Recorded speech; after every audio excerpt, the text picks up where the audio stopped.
আপনার ছোট প্রতিষ্ঠান বিবেচনায় আপনাকেও আমরা আজকে 20,000 টাকা ফাইন করছি।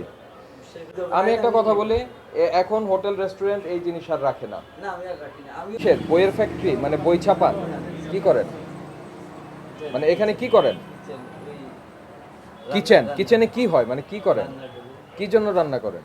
মাংস খাওয়ানো। মানুষকে খাওয়ানোর জন্য। তো সেইখানে এগুলি আছে মানে কি? এগুলি দিয়ে তো আপনি বই ছাপেন না, এগুলি দিয়ে তো মোটর পার্টস, মোটর গাড়ি ঠিক করেন না। তো আপনার এখানে যা কিছু আছে, শোনেন, যা কিছু আছে সেগুলি খাদ্য তৈরিতে ব্যবহার করছেন বলেই আমাকে ধরে নিতে হবে।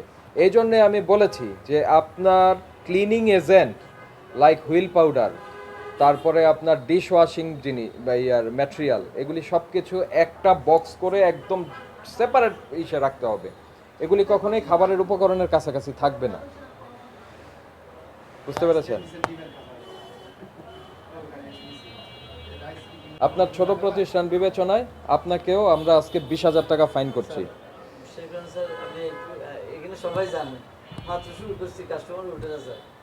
খুব কাস্টমার কষ্ট না করে- উঠলে আপনি এগুলি রাখছেন কেন? এগুলি রাখতেন আমি না, সেজন্য আমরা ফাইন স্যার করতাম স্যার না। এগুলো এখন প্রোডাক্ট তৈরি করবো না, শুধু ওই কোয়ালিটির ইয়াটা ফ্রোজেন আইটেম। আচ্ছা, আপনি জরিমানা দিতে পারবেন এখন?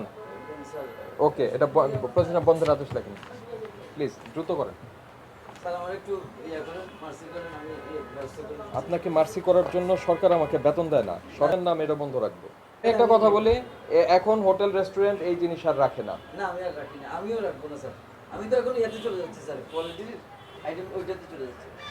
আপনি কোয়ালিটিতে যান, ওই না শুধু আমার যেটাই যান, স্যার, অসুবিধা নেই। এখানে ইয়ার ভাই, আপনি কি জরিমানা নিয়ে বার্গেনিং করবেন? না, না, স্যার। আমি তো আপনাকে যেটা বলেছি, রাখেন না স্যার প্লিজ। জরিমানা যেটা ডিক্লেয়ার ওয়ান্স, ডিক্লেয়ার ইভার, যেটা ডিক্লেয়ার করেছি আপনি হয় দিবেন, না হলে আমরা অন্য ব্যবস্থা নিব। আপনাকে ছোট ফাইন করা হয়েছে, আপনার কথা বিবেচনা করে ছোট ফাইন করা হয়েছে।